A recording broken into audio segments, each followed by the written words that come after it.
Good morning guys, কেমন আছো তোমরা সবাই? আশা করি অনেক ভালো আছো আর আমিও অনেক ভালো আছি।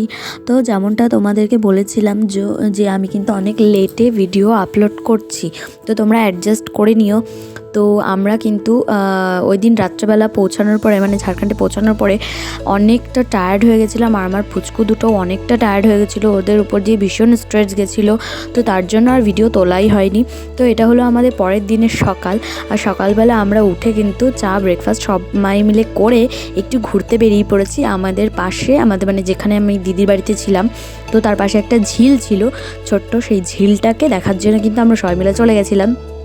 সকালবেলা তাকে একটু হাঁটা হয়ে যাবে, সবাই মিলে একটু আড্ডাও দেওয়া যাবে, আর ঘোরা হয়ে যাবে।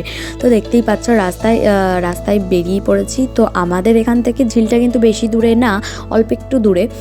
আর আমি কিন্তু একটা মিস্টেক করে ফেলেছি, যেটা হলো কি, আমি কিন্তু আমার দিদির বাড়িটা তোমাদেরকে দেখাতে পারিনি। অ্যাকচুয়ালি কী হয়েছে বলো তো, দিদির বাড়ির সামনে তো দোকান, তো ওখান থেকে না মানে দেখানো সম্ভব ছিল না, মানে এত লোকজন ছিল ওখানে। সকাল হলেই ওখানে লোকজন চলে আসার, সামনে যেহেতু স্কুল, একদম দিদিদের বাড়ির সামনে স্কুল ছিল, তো পসিবল হয়নি আমার বাড়িটাকে দেখানোর। তো চলো আমরা যাই ধীরে ধীরে হাঁটতে হাঁটতে ঝিলের দিকে। আর তোমরা দেখতে একটা জিনিস হয়তো নোটিস করছো যে চারিদিকে কিন্তু শুধুই মাঠ আর মাঠ, আর ও মাঠের একটু দূরে গেলে কিন্তু ওখানে পাহাড় আছে, আর এখানে কিন্তু এরকম ধরনের অনেক সুন্দর সুন্দর ফুল ফুটে থাকে, যেগুলো কিন্তু আমার খুবই ভালো লাগে। তো ফাইনালি আমরা কিন্তু পৌঁছে গেছি ঝিলের কাছে।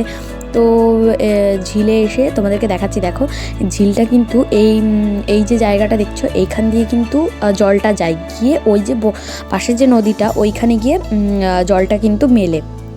আর এই যে দেখতে পাচ্ছ ওই যে চশমা চোখে দেওয়া, ওটা কিন্তু আমার বড় ননদ, আমার বড়দি। আর পেছনে যে আছে ওটা হচ্ছে আমার শাশুড়িমার কোলে কিন্তু আমার ছোট পুচকু, আর বড় পুচকু সামনে চলে গেছে, ও দূরে কিছু লোক দাঁড়িয়ে আছে, ওইগুলো কিন্তু সব আমার ছোট ননদ আছে, তারপরে ছোট ননদের যা আছে, ওখানে সবাই মিলে আছে।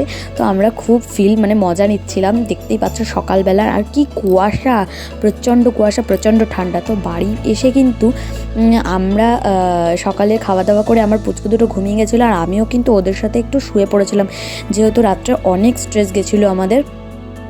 তো তারপর আমরা বেরিয়ে পড়েছি আমাদের মানে আমি যেখানে থাকতাম মেনলি সেখানে যাওয়ার উদ্দেশ্যে। তো আমরা যেখানে ভাড়াতে থাকতাম সেই বাড়িটায় যাওয়ার জন্য। তো আমি মনে হয় না সেখানে গিয়ে তোমাদের দেখাতে পারবো, কারণ সেখানের লোকজন কিন্তু প্রচণ্ড ক্যামেরা কনসিয়াস, তো ওরা ঠিকভাবে নেবে কি নেবে না, আমি তার জন্য কিন্তু পুরো ক্যামেরাটা করতে পারবো কিনা জানি না। তো যদি না পারি তোমাদেরকে পরে অবশ্যই আমি শেয়ার করবো সেটা। আর দেখতেই পাচ্ছ গাড়ির ভেতরে আমরা কিন্তু সবাই আড্ডা মারছি, আর আমার ছোটো পুচকু বড় পুচকুর খিদে লেগে গেছিলো, তো তার জন্য ওদের কিন্তু একটু দুধও খাইয়ে নিচ্ছি।